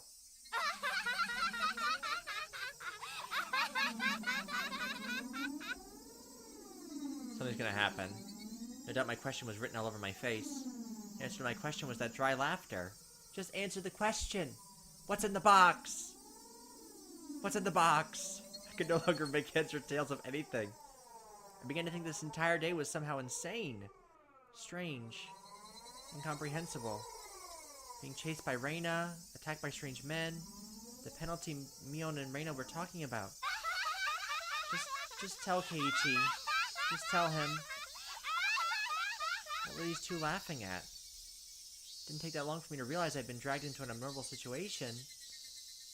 But again, like, we're adding these little touches to things that are making it seem threatening, but they didn't say anything to threaten us. Who are these two? Who are these people? Who are these doppelgangers of Reina and Mion? Reina had gotten behind me at some point. Why was she pinning my arms behind my back? Are they gonna draw a penis on my face again? 動かないでね。罰ゲームだから。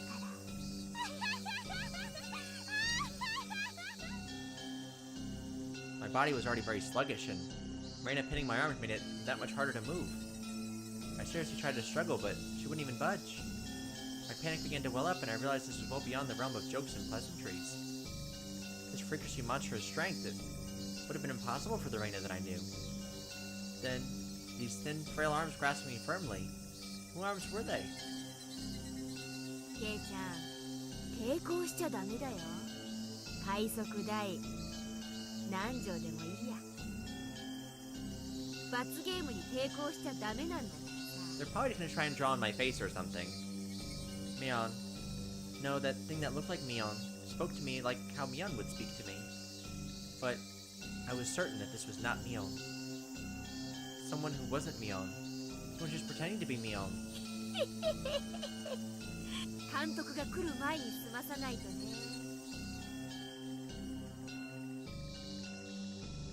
Mion fished into her pockets and pulled out something bizarre. You could tell what it was just by looking, but for such a thing to be in her pocket, my mind wouldn't accept it.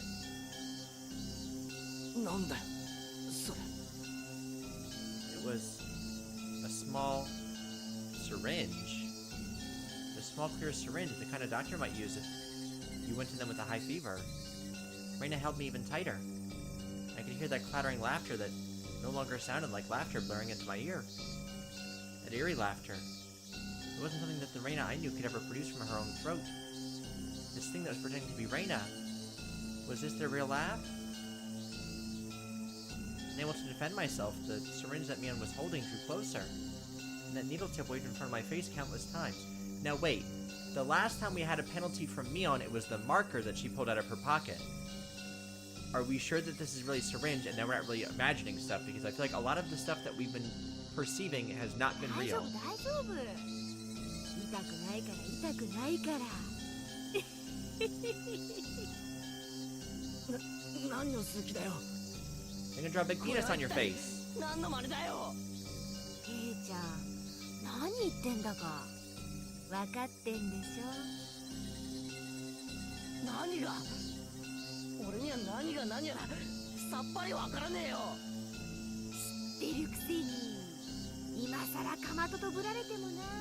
Right. If it's a marker, like I think it is, then she's like, oh yeah, you know, we've done this to you before. わけのわからないことを言って俺を煙に巻くのはやめろ。 We're crazy. 富武さんと同じ目に遭ってもらう。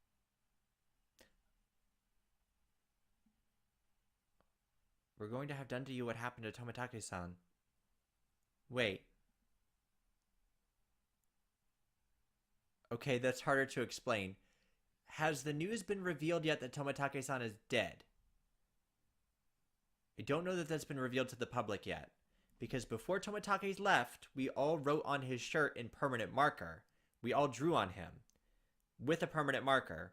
So she could either be referring to that when we all drew on him with marker, or she could be referring to his gruesome death, which I don't know that Oishi and the police have made it public yet. The same as Tomitake-san? I didn't really understand what she meant. What do they have to do with this syringe? Oh, what is going on? とぼけてるね。うすうすは気づいてたくせに。Reina whispered into my ear, laughing as if to admonish me. But even the way she spoke was repulsive beyond compare. Playing dumb? Me? About what? What do you mean the same as Tomitake-san? Yeah, I don't think that the police have gone public with his death yet. みんなはじめはひき逃げされたものだと思っていました。ですが、意識を確かめるために近づいた警官はすぐに異常に気づきました。喉がね、引き裂かれていたんですよ。Yeah, because Tomitake was supposed to leave to go back to Tokyo the night that he was killed. But I think the police were keeping it close to the chest because they didn't want to start a panic in Hinamizawa unnecessarily.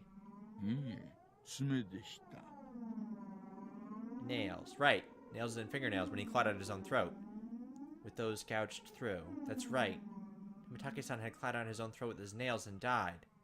There's no way someone could die like that. So, when Mion said we're going to do to you what we did to Tomitake-san, she must be referring to the marker because they didn't make his death public. Nobody knows that he's dead. So for that to happen... 薬物を疑いましたが、そういう類のものは検出できませんでした。 That's right. The police didn't find any drugs in Tomitake-san's system. 警察は富武さんの遺体から薬物は検出できなかったって言ったぞ。Gwag, gwag, gwag, gwag, gwag, gwag, gwag. Two of them laughed together with that sickening laughter. Of course they'd laugh. To assume that such a medicine didn't exist just because their police didn't know about it was completely foolish. Meaning the drug that caused Tomitake-san to die in such a bizarre manner did exist? If Mion injected this into me, then that would probably be all the proof I needed. That would basically mean I'd end up in the same as Tomitake-san. Become hysterical, scratching out my own throat in my last moments, then die. For such an outrageous drug to exist, for Mion to be holding it, and that I was about to be injected with it. At that moment, I did not feel there was any need whatsoever to question it. What kind of idiot, when he's trying to dodge a ball flying straight for his face, has time to think of a reason as to why it's flying at him? 観念しなって。んじゃ。 Mion's actions lacked any gravitas. That made it even more terrifying. Because she's just playing with you. It's just a marker. You're imagining it. There was none of the ceremony like when someone is sentenced to death. There was no hesitation at all, as if she were brushing her teeth. Mion reached out with one hand and grabbed onto my chest. Felt like electricity had run through the back of my head and the entire world had gone dark. Did I stand up too fast? Or did someone hit me really hard in the back of the head? Having lost my sense of balance, I was assaulted by a wave of dizziness. Oh no.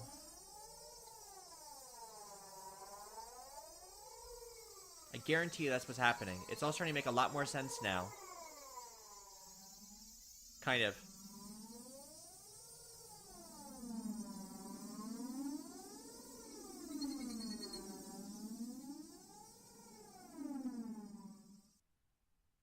I squatted down for a bit. When I came back to my senses, my entire room had changed drastically.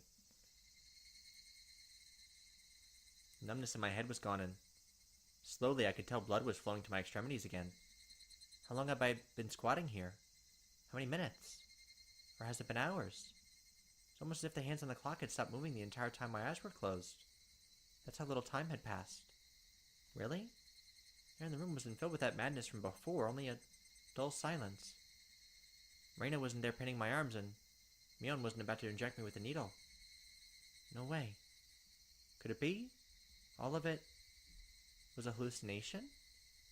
No other presence in the room beside my own. It's the weirdest experience I'd ever had. I was Certainly with Reina and Mion. I doubted my sanity for a moment, but I was also seized with some sort of comfort. Guess that terrible ordeal was a hallucination. Neither Reina nor Mion, they would never do something so terrible. My head grew hot. I could tell my emotions were welling up. Why? Wasn't no reason to cry. Why? It was sorrow. Why was I sad? I don't understand. I don't understand. Kind to everyone, not discriminating against age or gender? Mion. The Mion was sprawled by the window in an unnatural pose. Blood stained her a deep red. Oh no! Blood stained her a deep red from her head down to her chest. Did we kill them? The bright crimson smeared on the walls. That splatter had undoubtedly come from Mion. She always had that bright smile and was kind to me from the day I transferred. Reina. That same Reina was slumped at my feet and was making the same pool of blood as Mion. I couldn't comprehend what had happened. Did someone come to save me? No, jackass! You beat them to death with that baseball bat! And they beat these two down? With this metal bat? Finally noticed the weight in my right hand. How long had it been there? It was Satoshi's metal bat. It was covered in a deep red. There was no doubt that this was the weapon used to mutilate both of them. And I was holding that weapon. I was the only person in the house. Oh. Looking at this objectively, I couldn't think of anyone other than myself who could have done it. Yes, you did! That's right. Keiichi Maibara. Of course I did it. I told myself gently, as if coaxing myself. Hey, me. There's no reason for you to remember it, nor is there any reason to regret it. Eat or be eaten. You get that, don't you? It wasn't a needle. Oh. So much blood. Neither Reina nor Mion had moved an inch. One just a split forehead and a trickle of blood, nothing that simple. The entire room was splattered with red. That told me it didn't end with just 2 or 3 strikes. I'm quite certain they're dead.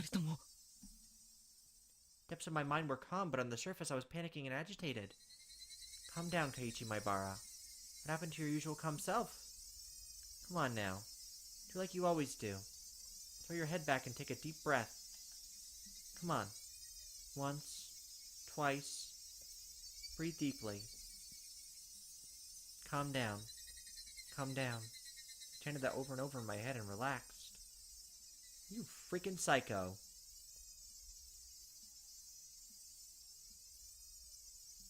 Color came back to my vision and smells reinfused the air.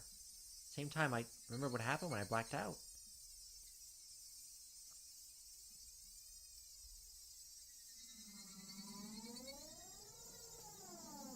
Reina and Mion had attacked me.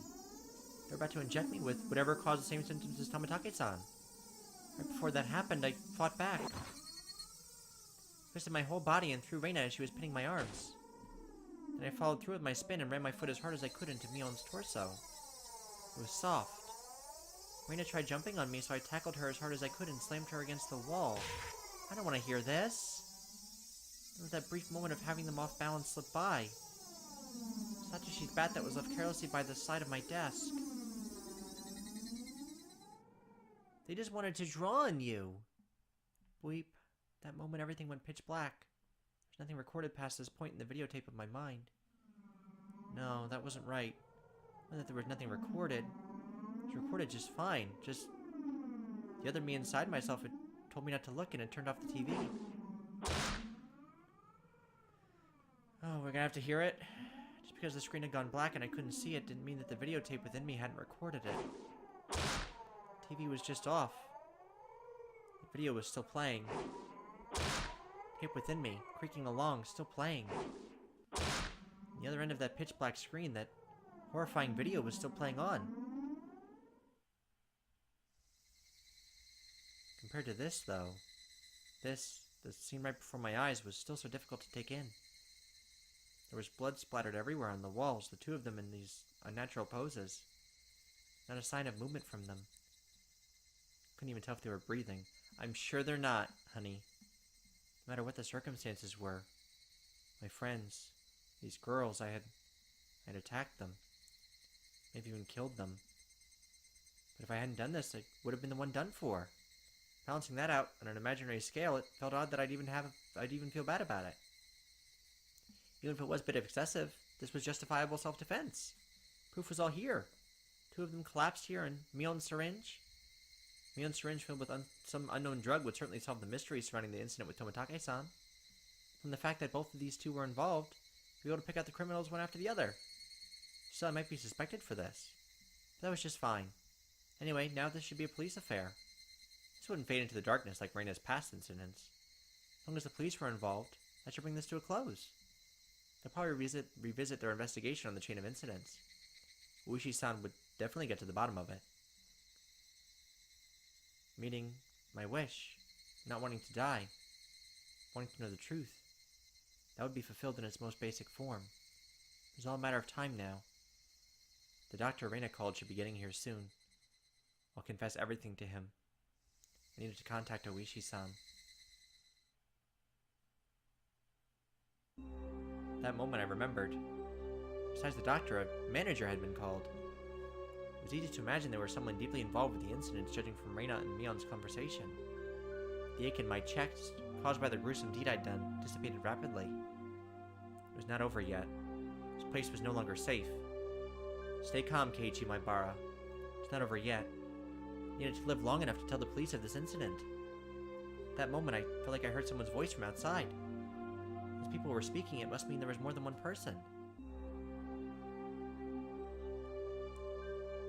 I moved the curtain ever so slightly and peered outside. It was a bizarre sight. About 4 or 5 grown men were all gathered at the gate. They very much resembled the 2 men who had assaulted me at the dam site today.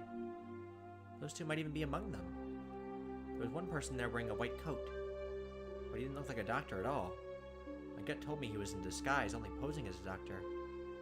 The guy would probably ring the bell and get me to open the front door, pretend to be a doctor to get me to open the door, and then the rest of them would all rush in at once.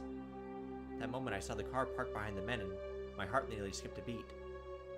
Is it a van? The white van.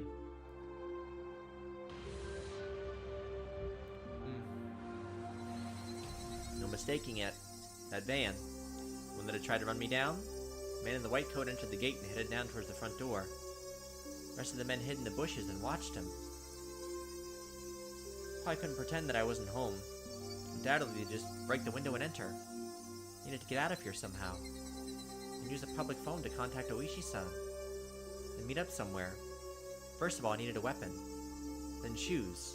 For all that, there was one thing that I had to do. I had no intention of dying. I'd live, and reveal the truth about this nonsensical curse of Oyashiro-sama. What would happen from here on, regardless of how determined I was, may bring about my demise. And that was why. There's one thing more important than getting out of here right now. We're gonna look for the syringe. And to get that clock out quickly and take down the note hidden behind it. Damn it, tape was sticking to it fast. It'd be fine if it was torn a little. I opened up the slightly torn note and began writing another passage with the ballpoint pen. If I wasn't able to inform Oishi-san, then the only thing I could rely on was this note. Never thought a piece of torn college-ruled notebook paper could be this reliable before. I had no time. I'd only write what I knew right now. I needed to leave some sort of information that would lead them to uncover the truth. Reina and Mion are conspirators of the perpetrators. This was an undeniable fact. I still didn't want to believe it. But it was a fact. Anyway, I'd leave all the information that would help them to finding the perpetrators. There are 4 or 5 adults, maybe more. They have a white van. This was everything I was able to see from the window. There may be more. Also, there was that unidentified person known as the manager. To begin with, the term manager didn't even mesh with him as at all. If they were going to include the managers from the past incidents, then the only one is a construction foreman, the victim from the first murder. The very first victim in the chain of incidents. Killed in a lynching, his body divided into 6 pieces. His right arm was never discovered. Police should have confirmed that death. But Reina and Mion did call him the manager. They said manager. They wouldn't use that term to refer to someone who was dead. The police would never even conceive that someone who was deceased could be involved. Could that be some sort of oversight? Didn't know. But even if I didn't know, it could be a big hint for Oishi-san. That's right. He needed to start fresh from the first incident. wasn't just a simple dismemberment, but the start of the string of mysterious deaths that would follow. So then, there must be something hidden there. Please reinvestigate the victim from the dismemberment incident. He's alive. His death should have been established after an autopsy. Logically, you would think as much. But was that really the case? Could it have been some sort of ploy that they were able to deceive the police with? They killed the man and dismembered his body into 6 different pieces. He's dead. I shouldn't jump to conclusions, but he may still be alive. I had no time to ponder that right now. Oh yeah, something even more important I needed to write. Tomitake-san's death was from an unknown drug. That's right. That drug, it was an irreplaceable piece of evidence. No doubt, just by having this, everything would be uncovered. Couldn't just leave that vital clue laying on the floor. The syringe is proof. Writing that down, I stuck the syringe on the back of the clock with plenty of tape. Perhaps it would not slip out and fall to the floor firmly. Firmly. There's a doorbell. Bell rang. They were here. Couldn't write any more. But even still, there was one last thing I had to write.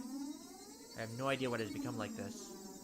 Maybe the closest thing to the truth out of everything I wrote on this note. If you are reading this, then I am probably already dead. Though you may or may not find my body. I was going to write out everything that could happen. Either dying from the curse, or being demoned away. You, who are reading this, please uncover the truth. That is my only desire. With this, my last will and testament was complete. I wasn't certain that I was going to die, but it was my final plea, just in case. I folded the note, stuck it back on the back of the clock, and returned the clock back to its usual spot. Couldn't help but pray. Oishi-san, if something happens to me, I leave the rest to you. After that, I gazed down silently at Reina and Mion. This was probably the last time we'd ever see each other. Reina, Mion. 俺みんなのこと本当 They に友 were 達だ your と思ってたんだ friends. ぜ You nutbag. Why did it end up like this? Never had any fun in my previous school. Only worried about standardized test scores, about if the school I hoped to get into was where I really wanted to go or a safety net. It was all I talked about. It was the dull life. People I called friends were also my rivals in studying, and competitions and personal records and standardized test scores. Everyone here taught me how unhealthy that lifestyle was. This month was really fun. Making a fuss over lunch, making a fuss over the club, making a fuss over the festival. Something hot began dripping from my face. Uncontrollable tears. Should have had no obligation to shed tears for them. But they wouldn't stop. Even if they were after my life. Even if they were trying to kill me. Everything that happened this month, they wouldn't forget it. Ugh. Could it be those happy days were all a facade as well? Was it all a trap? Meticulously orchestrated up until today to ensnare me? Could it have been that I just arbitrarily assumed that they were my friends? That couldn't have been the case. Both Reina and Mion, they really were my friends. Those happy days, there was nothing fake or unclear about them. Someone probably forced them to try to kill me. But their minds were taken over, possessed by the supernatural entity known as Oyashiro-sama. Regardless, both Reina and Mion, they were the best friends ever. When they were coming after me, it wasn't of their own volition. But they weren't kind of people to sell out to their friends, no matter what that means. Sorry, I'm gonna start over. But they weren't the kind of people to sell off their friends, no matter what means were employed to force them. And there was no way such a thing as being possessed by Oyashiro-sama could happen in reality. Then, did the real Reina and Mion come after me? What was I thinking? What a silly, dumb idea. The whole thing is a silly, dumb idea, Keiichi. Having beaten down both Reina and Mion, I was still debating if they were the real ones or fakes. There was no real or fake, only the reality that was before me. Reina and Mion were sprawled out at my feet. That was the only truth. I was only trying to twist the facts to my benefit. That I had beaten my friends to death. No matter how I spun it, it wouldn't change reality. Reina and Mion were both dead. I felt like there was a crack in the dam of strange emotions I was holding back. It felt like my calm state, which was nothing more than a bluff, had receded, and in that opening, insanity was leaking out. I killed them. I killed them. Reina and Mion. I killed them. Yeah. Yeah, you did. Go answer the door, Looney Tunes. An haunting echo pulled me back into the state of composure once again. I didn't have a moment to spare. Quickly, I needed to get away. I didn't want to die. I wouldn't cover everything after that. The identity of whoever or whatever has pushed me this far. Even if I had to drink mud and eat grass. I would survive. I would survive. I would definitely survive. I killed Reina for that very reason. I also killed Mion. I went that far just to keep living. So I can't die. For my sake, and for the sake of the late Reina and Mion, I have to survive. I ran towards the door and grabbed my shoes. The doorbell rang again as if to urge me on. Behind the single solitary door, they were there. Keeping quiet, I headed toward the kitchen. Headed towards the back door. Before opening the back door, I put my ear to it and checked for people outside. No one? I put on my shoes. I opened the door slowly so as not to make a sound. Grab him! Piercing voice echoed out. That voice stabbed through me, setting my hair on end. I had to run. Get out of here, Keiichi. One after the other, I felt stuff like rationale and intelligence, those things you use when you have time to spare, spill out of me. I didn't feel any pain from the branches scratching my arms and forehead. My autonomously pulsing heart also felt neither fatigue nor pain. My entire being just wished to live. There was nothing else it desired. Probably had no complaints whatsoever. So of course I wouldn't feel fatigue. I just ran. Just recklessly rushing in the direction that I was already heading. Even if nobody was chasing after me, I'd still be running like this. Wouldn't have thought in my mind about where I was headed. Turning around, I felt a presence right next to me. That presence was, without a doubt, chasing me like my shadow. If I took even one misstep, I would be devoured. That's what I thought. So I didn't turn around. I didn't stop. I ran at full speed.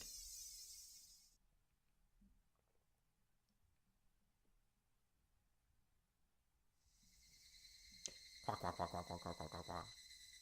That was the chirping of the Higurashi telling me it was evening, trying to tell me something, and then I finally heard it. The wailing cry of the victims who didn't make it. Would I be joining them? Quack, quack, quack, quack, quack. Only the Higurashi knew. They knew everything. They definitely knew. So I ran towards where I could hear more of the Higurashi's chirps. But the farther I ran, the farther away their chirping became. I couldn't get near them. Why are you all running away? Was it my fault? Was I the one to blame? Then I'll apologize. I'm sorry. I'm sorry. I'm sorry. I'm sorry. I'm sorry. I'm sorry. I'm sorry. I'm sorry. Just like what Reina was telling us. Now we're the ones that are sorry. But only the Higurashi knew.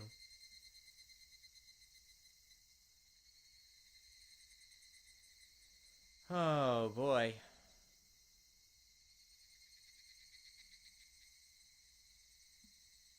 Keiichi.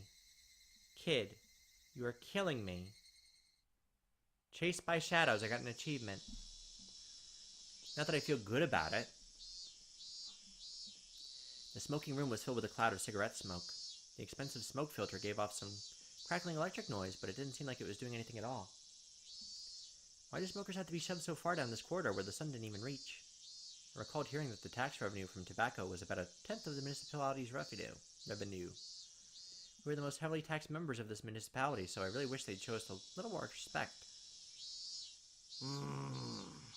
どうしてこれがウーマン切りなんす Is か this, Oishi's partner or fellow detective?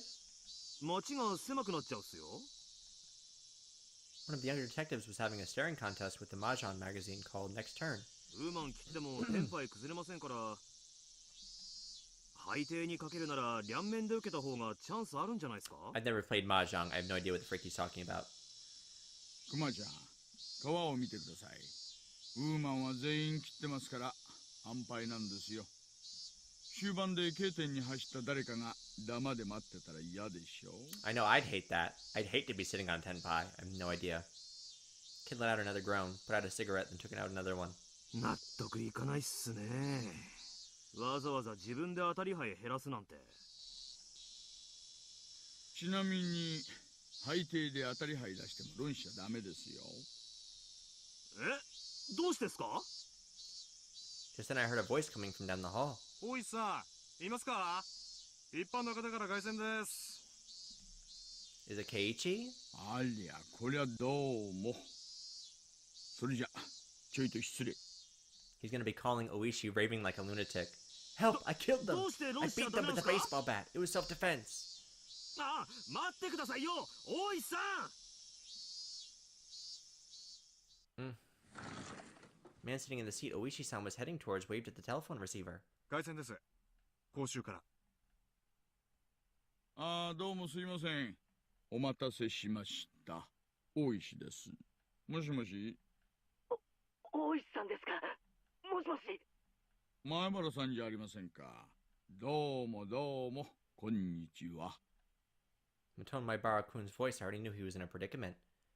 This was the first time Maibara-kun had phoned me, and he was calling from a payphone. 落ち着いてください。何がありました？He sounds insane. His voice was erratic over the line. He had completely lost his sense of composure. After checking that nobody else could hear, I prompted him in a hushed tone. 何があったんです？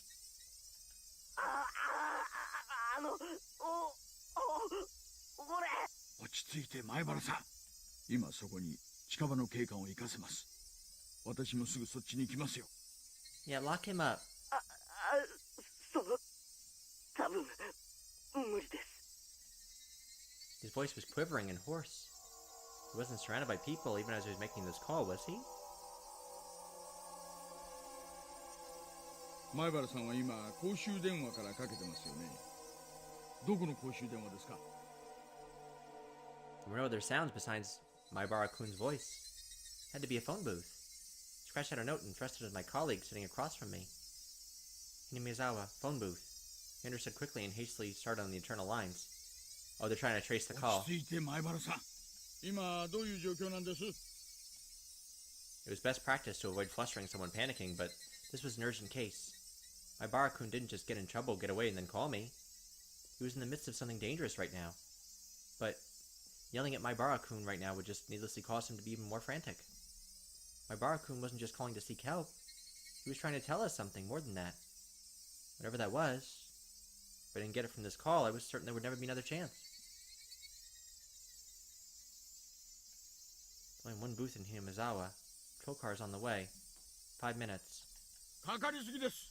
警らには何人乗ってます？ 2人です。 Not enough. It was as if I imagined there were likely quite a few people surrounding Maibara-kun. 5 minutes was too long. 南沢の駐在さんには電話しました。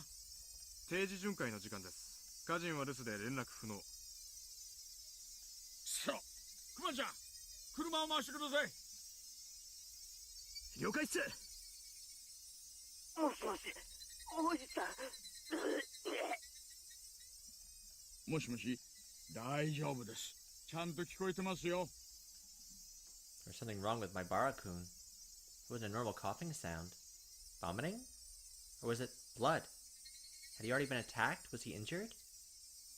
前原さん、今そこに警官が向かってます。2、3分で到着しますから、なんとか持ちこたえてください。もしもし、聞こえてますか？前原さん。Could hear on the other end of the line that he was having a coughing fit. The worst possible situation popped into my head. 前原さん、犯人は誰です？何人なんです？俺も最初は人間が犯人なんだと思いました。 Couldn't tell if that was a cough or vomiting. 大丈夫ですか？前原さん。犯人は人間なんだって。お社様のたたりなんかないんだって。ついさっきまで。だけど、やっぱり。Not a good sound. It was an intense bout of coughing and vomiting. でも、やっぱり、お社様ってのは、いや、今。前原さん、どうか落ち着いて。なんかさっきからおかしいと思ってたんです。ずーっとつけてくるんですよ。走っても走っても。 He is absolutely unhinged. 影みたいにぴったりくっついて。だけども少しずつ俺の背中にいじり寄ってくるんです。前原さん、そいつは今ひょっとして前原さんの後ろにすぐ後ろに。お願いです、前原さん。怖いのはわかります。ですが、あなたの後ろに誰がいるんです？振り向けるわけないじゃないですか。振り向いたら俺怖いのはわかります。でも教えてほしい。ちょっと振り返るだけでいいんです。前原さんの後ろに誰がいるんです？ After I said that, I could hear him vomiting intensely. What followed was a nightmarish sound. 前原さん、あんたまさか喉を引っかいてたりはしないでしょうね。 There was no answer, but I could hear something like scratching. There was a bang as if something was being hit. My Barakun had probably dropped the receiver. I could hear groaning and vomiting over on the other end and a repeating, abnormal noise. もしもし、もしもし、前原さん、もしもし。 You know how far away my voice would sound on the other end, but I couldn't help but shout. That moment I heard whispering coming from the other end. Couldn't tell what he was saying. The way he was saying it, was he talking to himself? Was he talking to someone there? もしもし、前原さん。 Rather than whispering, it was some kind of mantra he was chanting over and over. Focused my senses, trying to pick up what he was saying. What was he repeating? What exactly? Beep. Suddenly the line went dead. Did he use up his time? Because it was a payphone. Because it cut out so abruptly. Last thing he said came out so clearly in my mind. おいさん、車は OK っす。おいさん。ごめんなさい。 He was saying, I'm sorry. おいさん。 He's a nut. That's what he was repeating over and over. He said, I'm sorry. I had a gut feeling there was no longer a need to hurry. I could hear the chirp of the Higurashi spilling in from the open window. Quee, quee, quee, quee. Should have been able to hear them this entire time. Just wasn't paying any attention. Why did I focus on them all of a sudden? Quee, quee, quee, quee. Were you trying to tell me something? Only the Higurashi knew. That's how I felt. Wow. Whew. So we were nuts. June 1983. In Hinamizawa, a remote village near Shishibon City, there was a murder involving 2 female students. Suspect is Keiichi Maibara. Suspect called over his 2 female classmates, Reina Ryugu and Mion Tsunazaki, to his house and beat them to death with a metal bat. Scene of the crime was the suspect's room on the 2nd floor of his house. Inside of the room was covered with a significant quantity of splattered blood, and there were signs of a struggle with the victims. In addition to the scene of the crime, the entryway, living room, and kitchen all had traces of a struggle. The entryway, the shoe rack, and wall had evidence of being impacted with a strong blood force, viewed to have been the same bat as the murder weapon. No traces of blood, it believed the destruction occurred before the murders. Possibility the suspect overpowered his victims to keep them from fleeing. In the room, the rug had been pulled back and thrown aside. Hard to believe that this had a connection to the struggle with the victims, and thus the reason for this remains unknown. So looking at the subject objectively, you can tell like everything he did was freaking nuts. Kitchen, the garbage bag was torn apart, and its contents were spread out on the floor. Garbage was strewn about in the surrounding area, and handprints believed to be belonging to the suspect were discovered. Believed that the suspect had for some reason taken out the garbage and struck it with his fists. The reason for this remains unknown. In addition, there was a note stuck to the fridge. The words, "Was there a needle?" were written on it. Meaning behind this remains unclear. Just in case, the garbage was searched, but a needle was not discovered. The door was functional and had been left open ever since the suspect moved in. The garage door was found closed. Suspect's fingerprints were discovered on the garage door. The reason behind this remains unknown. Suspect fled the scene of the crime. However, a patrolling officer, Hinamizawa local PD, found the suspect collapsed inside a phone booth. Time of discovery, suspect was conscious in critical condition. He was rushed to the local hospital for treatment and did not regain consciousness and died 24 hours later. Results of the autopsy indicate the immediate cause of death to have been hypovolemic shock. Determined that the suspect had clawed at his own throat with his fingernails, and resulting bleeding caused his death. Similar to the death of Tomitake-san the prior week, the police believe there to be a connection of an open investigation. However, due to the wishes of local authorities, it will be a confidential investigation. Due to the abnormal nature of the death, it was suspected that drugs were involved, but as with Tomitake-san, no traces were discovered. What prompted all this remains inexplicable. As such, this case is being treated as an act committed on impulse. However, with several accounts of the suspect's bizarre behavior leading up to the incident, it's possible this was premeditated. Separated from his group of friends, isolation, inexplicable behavior. Several days before the incident, the suspect began carrying a metal bat. The suspect was observed displaying aggressive behavior as well as talking to himself at school. His classmates have actually heard portions of what he was saying. 3 days before the incident, the suspect declared to his parents the possibility of his death. Due to these circumstances, police have begun an investigation of the possibility that this crime was not committed on an impulse, but was instead planned several days in advance. Did you look at the back of the clock? A note was found in the suspect's room that he had written himself. It was written on 2 sheets from a B5 college notebook that had been torn in half. They're trying to conceal it. It was stuck hidden behind a clock on the wall. Unnecessary was written in the appendix. Police believe it to be strongly related to the incident. Police changed the line of investigation based on the possibility that the suspect was involved in some sort of incident himself. However, no further clues were found, casting doubt on the credibility of the note. Was the crime impulsive or premeditated? Situation unclear and no further developments, the case has been labeled as unresolved. However, the following year, question arose regarding the nature of the note. The note was not written on 2 halves of B5 paper from 2 separate sheets. It was originally a single sheet of B5 paper. In order to erase several lines from the middle, someone had torn them out. Wait, what? From the sides of the letters, the missing section is estimated to be 2 to 3 lines. Although the person limiting the lines in question is not the suspect.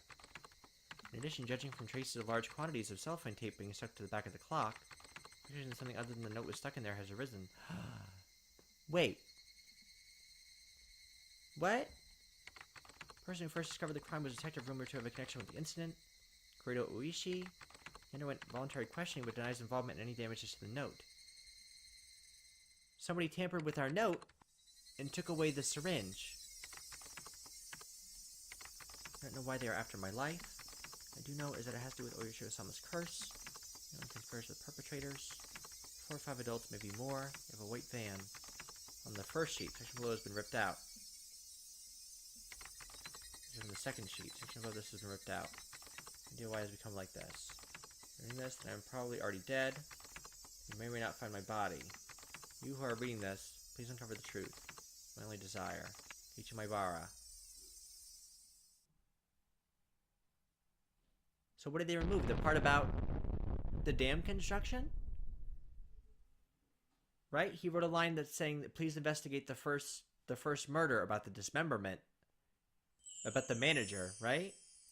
All class review sessions become available. Play it, select extra all class review session. Wow. Huh. Please uncover the truth. Wow. Huh. Oh my gosh, that was a long one. Okay, so a lot of stuff just happened. So, I'm gonna have to reflect on it, but I really enjoyed this game. I know that there's the question arcs, and then there's the answer arcs that you can play. So this was a question arc, and I think there's a subsequent chapter you can play that kind of answers some of the questions about this particular chapter. But, if you like this video, feel free to give me a like and subscribe for more like this. Let me know your thoughts on the series. If you want me to play more Higurashi, I can absolutely do that. I have way more to play. I wasn't sure what kind of reception that this game would receive, but it's been out for a while. It's a classic. A lot of people seem to like it, so I might play more of this. It's a lot of fun, and as long as I have the voice acting and, you know, it's not too strenuous on my voice, I'm happy to play more of them because I really like the series. But I appreciate y'all watching, and I will catch you for the next one. Peace.